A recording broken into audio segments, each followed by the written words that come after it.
Hi, everyone. Welcome back. Thanks so much for joining. Today we have with us a very special guest. Kristen Hodgson is the founder of the #1 global media platform called Rescripted for fertility, infertility, and pregnancy loss, providing technology, tools, and resources for wherever you are in your family building journey. This is an amazing online tool, so organized, very cutely branded. I think we would all benefit from it. And so we're going to dive into, what it can do for you. But first, let's learn a little bit about Kristen and how she got here with this amazing tool. Welcome, Kristen. Thank you. Thanks for having me. So, Kristen, like you started this amazing platform for, women and couples going through the fertility journey. What is your story? How did you get here? Do you have like 24 hours? So I will give you like the short version as much as possible. But I have PCOS. Found out that I had PCOS after going off the birth control pill after 11 years. So had always had irregular periods, went on the birth control pill as a teenager, came off after I got married and never got my cycle back. So I was actually sent straight to the fertility clinic. Like there was no wait and see, try for a year. Like my OBGYN was like, if you're not ovulating, you can't get pregnant. So I was kind of in the waiting room of a fertility clinic before my brain could catch up to the fact that like I needed fertility treatments. And, I was 27 at the time, and there was like no one in the waiting room making eye contact with me, let alone like, supporting one another. And I just felt like there was such a lack of, resources and content and community. And so I had sort of been thinking about it for a while, but when I finally got pregnant via IVF, I decided to start a blog and platform where I just started sharing my journey and then eventually other people's journeys. And it was called the Fertility Tribe at the time. And it was kind of like before fertility like took off on Instagram. So, it was striking a nerve with people, which was kind of proving to me that it was a needed resource. And what blossomed was like this amazing digital publishing platform and community that, really served to help so many women and couples going through fertility issues. But along the way, I did go through several failed IUIs and then failed IVF transfer. And then my second transfer gave me my now 4-year-old twins. They turned 4 yesterday. And then I've been going through the second phase of my journey. For about a year, I've been trying for baby number 3 and it hasn't happened. I kind of took for granted the fact that I had frozen embryos in storage. I was like, okay, this worked once. I have a bunch of embryos left over. It'll work again. And now I've had 2 failed embryo transfers and 2 miscarriages in the past like 13 months. So on a little bit of a break, but it just fuels my fire even more to be able to help people with what is now Rescripted, because I still think there's a lot of like noise and misinformation, and people are sort of blindsided by their infertility diagnosis because we're not taught about it in sex ed. We're taught that if you have sex, you'll get pregnant. So sorry, a little bit long-winded on that, but that's like the shortest version of my journey that I could probably give. No, I mean, thanks so much. Thanks so much for sharing. And I'm so sorry that you're going through it again. I totally agree. Just having had my own journey with hormones and fertility, that the more you go through, the more it fuels your fire to, participate in the community and really address what's missing and how to help others. Because without the gift of the challenge still being in your life, like, you're not like almost as in it as as you would be otherwise, right? So we are so grateful, not that you are going through this yourself, but that you are, trying to use this journey as a way to help others and really build in an area that needs more attention. So when you say there's a lot of misinformation out there, like, talk to us about that. Like, when you looked at the resources out there and you were like, oh, I can do this better, I can do this different, or I know that what I want to provide, like, what were you seeing that you were like, ugh, this is not what I want to be seeing? Yeah. So, I mean, I think first and foremost, like we always say at Rescripted, sex ed is broken. I Mm. mean, we're taught if you have sex at any time of the month, you will get pregnant. Mhm. And we're taught like pregnancy prevention Mhm. versus actually being educated about our bodies and our Mhm. cycles and how ovulation works. And then this, I think, has sort of led like an entire generation of women to not know like how their body actually works. Mhm. And um it's sort of reactive versus proactive. Like you shouldn't have to have, you know 7.5 years of debilitating pelvic pain to be diagnosed with endometriosis, Mhm. or you shouldn't have to, be having sex with, like, without even knowing that if you're not ovulating, you actually can't get Mhm. pregnant. No. So there's just so much that we don't know off the bat. And then when we are in the thick of it, it's, Dr. Google. At Rescripted, our content is very patient focused. So it's like when you read our articles, it's like you're talking to a friend, and it's not just what is endometriosis. It's like endometriosis can be debilitating and all consuming, and we get it, and like here are some resources. So we really felt like that was missing, as well as the personal story angle. Like when I was going through it at 27, none of my friends were trying to conceive, let alone going through IVF. Mhm. So being able to read those like first person personal stories on a publishing platform, you know, is invaluable when you feel like you're alone in the world at that moment. Mhm. No, for sure. I think having this kind of community information is incredibly empowering, and will at least somewhat address the loneliness. Like this, even it being a digital community rather than in person, it's still something that helps you connect with other people on what could be a very, very lonely time in one's life. So, and I totally agree with you about the education being broken. We don't learn about our bodies. I have a book coming out in March, and like my intro is sort of dedicated to like where was the education, right? It's all Mhm. about preventing pregnancy, and I've had women that were like, "Oh, I took the plan B," and I'm like, "When did you have sex?" And it was like nowhere near their fertile window, and I was like, probably didn't need to do that, and we really need to be talking about this more in school. Like like the whole system needs to be kind of addressed. Who knows when that will happen? So it's Yeah. nice that in the meantime, you are creating a resource that people can access from wherever they are. So what are some of the features of Rescripted that are so helpful for people? Yeah, so we like to say that we exist at the intersection of content, community, and commerce. So we have, first and foremost, a really robust content library. So you can visit our site, rescripted.com, and search by topic.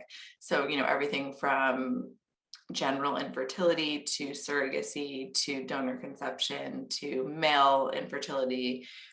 You can find articles specific to that, both personal stories and, you know, informational. And we use a ton of expert sources. We work with fertility clinics. We work with, genetic testing companies, pharmaceutical companies, to help provide the best information that we can source. So that's the content. And the community, we have an entire homegrown social network on our site. So over 10,000 members and growing, because we found that not everyone wants to talk about fertility or infertility with their friends and family, and that's fine. But like you should still need a community, you still need support. And so this is a platform off of traditional social media where you can find others that are going through similar experiences. And then we also have medication management tools. So you can log your appointments, you can log your meds, you can watch medication management videos, how to do a progesterone and oil shot. And then lastly, we have a marketplace. So that's the commerce piece. We have a, completely curated by us fertility marketplace of products that, we really, know the science behind them and know that they can help you on your journey versus, Googling prenatal vitamins on Amazon and getting 975 different results. And we support a lot of, women-owned brands, and so many of them actually have their own fertility journeys that are behind the company. And that was their why to founding their brand and business. So yeah, that's sort of the gist of what we offer on our site. So it seems like it's a lot. Like you offer like tools to organize your fertility journey, informational videos, blogs. Would you say that it's mostly Western medicine focused, like get savvy on what, what your fertility journey is going to be like, what medications you can use, yada, yada, yada? I would say it's not, it's we definitely work with a lot of fertility clinics and medical professionals to help us create our content, but we're not, opposed to, I love, Chinese medicine and acupuncture, and we have a couple of articles on our site dedicated to that and how it can help fertility. So definitely not, opposed to that in any way. Yeah. And like there's some articles about like how to cope with the 2-week wait and like how to practice self-care on your journey and stuff like that. So it's not super medical either. It also looks like you have like recommendations for brands that, like home and cleaning products that are non-toxic. Is that correct? Yeah. So, we realize that like people are, constantly looking for ways to kind of clean up their environment. We actually have an article coming out today about like 3 ways to detox your home if you're trying to conceive. So, yeah, we work with like Branch Basics and a couple of other different brands on, ways you can live non-toxic lifestyle. And you go into why that's important. We do. Yeah. Today's article is kind of all about like 3 easy steps for detoxing your home. So like the step 1 is remove all synthetic fragrance. And, that's like an easy thing. People think candles are, smell delicious and they, warm up your home, but like you could be breathing in endocrine disrupting chemicals, and that's not great either. So just like making people aware. I'm definitely not one to, say you need to throw out all of your belongings and like this is going to help you get pregnant. Like that's absolutely not what we're saying. But we, there are like little things you can do to help you feel more in control on a journey that like makes you feel very out of control. Well, it actually might help get pregnant. You never know. Like there is research to show that if you reduce toxic load on your body, that it can actually speed the path of pregnancy. And there's enough research to show that certain toxins showing up in your lifestyle or system have been seen to actually like it could damage ovarian reserve or cause premature ovarian failure. It can make it harder to get pregnant with PCOS. It actually like they're not researched like the pharmaceuticals are, because the pharmaceuticals are going to have like a lot more incentive to fund research studies. But there is, enough research in the realm of toxins to let us know that they're not helping anything, right? So it's nice that you have it's nice that you have some direction. I think this is the nice thing about having a lot of information in one place, like with Rescripted, is that, you can kind of go and get ideas of action that you can be taking. And I agree, it gives you like a sense of control on a journey that you feel like very out of control going through. But, we might hear from our doctors that these things, like, they don't know how much they matter. And maybe it's true. We don't know how much they matter, but we know enough from the research that they matter a little bit. And Yeah. sometimes it's a combination of a few little things that is totally messing up your conception effort, because, you're going through it right now, and there are so many going through it that they don't know why they're not getting pregnant. Their doctors don't know Yeah. why they're not getting pregnant. And so why not target all these little things that you haven't thought about yet? Well, I always say that like there's such a disconnect between medical doctors and then like the nutrition world and the Eastern medicine world, and like why not recommend, like when I went to my first fertility doctor and I said, is there anything I can be doing like diet, exercise wise to Mhm. help with my PCOS? And they were Mhm. like, no, Yeah. you just need some Clomid, you'll be fine, you'll Mhm. be pregnant in no Mhm. time. Yeah. And to me, it's like, wait, how can, I mean, I generally ate healthy and exercise anyway, but like, how can you tell me that like that couldn't at least make a tiny bit of a difference? I think people don't even know where to look for that information. And so we like to think that like we bring it all together. It's like you know, where like nutrition and medical and medicine meet. Mhm. It it hurts me that people don't know their options also, especially since, like, I'm so happy to have found the field that I found. I found it 20 years ago. So I've been in this for a long time, but I see so many people advise, just like you were, that their only option is to jump to the pharmaceuticals, to the IVF, and there isn't another way. It really bothers me that we are not given the full picture of options when we, start the fertility journey and start exploring this. Like for PCOS, for example, having had it myself and seeing a lot of patients with it, I actually do believe PCOS is more effectively treated with lifestyle. So learning how to eat is super important. I also believe that it is completely doable to, or possible to, regulate your cycle and ovulate naturally. Whereas the doctor is like, you're not going to do it without, Follistim or Clomid. I have women come to see me for a few months and they're getting their their cycle, and they can try naturally, for example. So Mhm. I do believe that there really needs to be a bit more of a forum to understand options. And I think that, in my field, it's harder because you'll get people saying, well, is there enough science? Is there enough to back it? And if you actually look, you'll see that there are articles. There's not going to be as many as you'll see on IVF and other things, but it's coming, and it's worth a mention, particularly when you look at IVF success rates. Mhm. They're not amazing, and so like if we could be doing every possible thing, or like even a few things on the side, it would be helpful. I haven't really opened up about this on my platform yet, but I was talking to you a little bit about this before we started recording, but I got my period for the first time ever Mhm.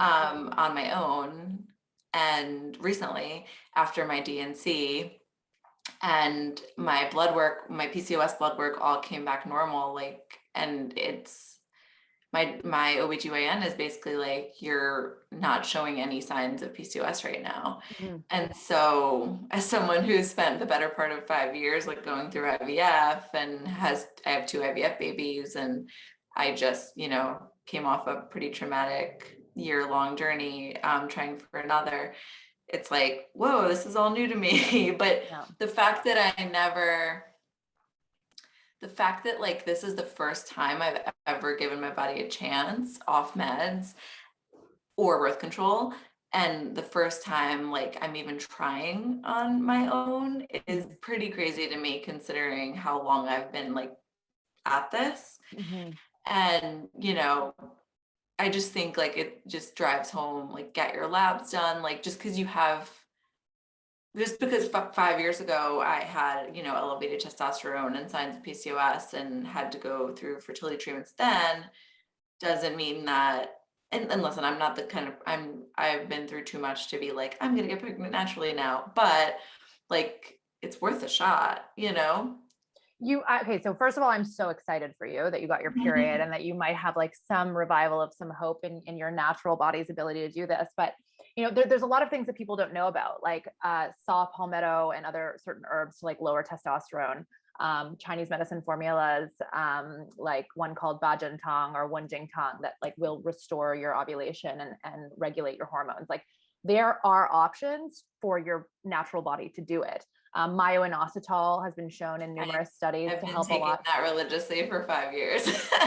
Right. So, but like that in combination with other things, because so myo-inositol is sort of the like vitamin version of metformin, and metformin on its own works for some people with PCOS, doesn't work for others. Myo-inositol works for some people on its own, not with others. It kind of has to be like part of a bigger picture of like, what are you doing with your diet and how are your stress levels, and what else are you doing to sort of give your ovaries that nourishment to kind of function. But I see a ton of people go through IVF, have a really hard time, only to then conceive naturally, or maybe they conceive their first kids through IVF and then they conceive next naturally, and maybe all of them will come from IVF or all will come naturally, right? But for me, I just I love people to like take power where they can, take power back where they can, and in a healthy, balanced way, not in like a I'm going to put so much pressure on myself to be perfect and eat perfect and detox my life perfectly and all this stuff, but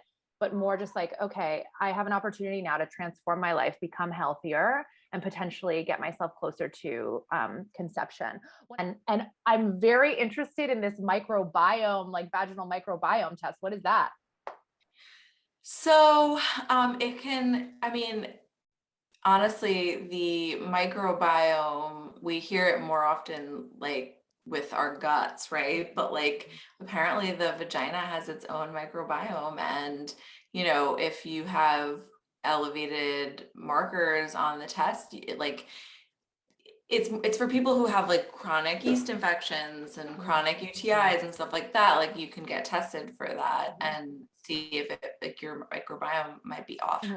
But we actually have my co-founder Abby has a podcast called The Future of Fertility, where she interviews other fertility founders, and she has a whole episode with Priyanka, who's the founder of the vaginal microbiome test. So that episode is up on wherever you get your podcasts. And then on my end, I do a podcast called Dear Infertility, where I every season I have like a different fertility expert as my co-host. And this past season I had an OBGYN, and we did a whole episode on vaginal health, and the fact, like the stuff that I learned, I'm like, I feel like I've been doing this for so long, but like I keep learning things about my body that I should have known years ago. And she was saying that like you don't actually need to like wash down there, there's entire marketing strategies of companies that are telling like teenagers that they need to like use all of these vaginal care products, when really like soap and water. So it's so we kind of debunk some myths on my podcast this season too. And just all goes towards like educating people on their options. And the more you know, the more you can advocate for yourself, then like you don't have to suffer at home for months without like even knowing what to talk to your doctor about. Yeah, or similarly, like you don't have to take dosages of medication one after the other. Like, if you have recurrent yeast infections or BV, sometimes the course of treatment is like a monostat or antifungal or antibiotic. And then there are things that you could be doing with diet, lifestyle, or naturally that can be helping with it. But the microbiome, the vaginal microbiome test is interesting also because it sounds like it's something you could do at home. And this is the notion of endometritis nowadays is something that is like, sort of becoming more popular as a reason why maybe there's failed implantation of unknown cause. And that can be a bacterial or fungal issue. So, without doing the biopsy, you won't really know, but maybe, this vaginal microbiome test could hint towards something. So yeah. Yeah, it sounds like you have just a plethora of really cool tools and just like a feel good community there. And I will also put your information and that of your partner's podcast so people can get more information on the fly for their fertility journey to inspire our listeners to take action and to know that you're not alone and that Yeah. there are others out there to support. So is there anything that you would like to leave our listeners with to think about, or just let them know where to find you and your product? Mhm.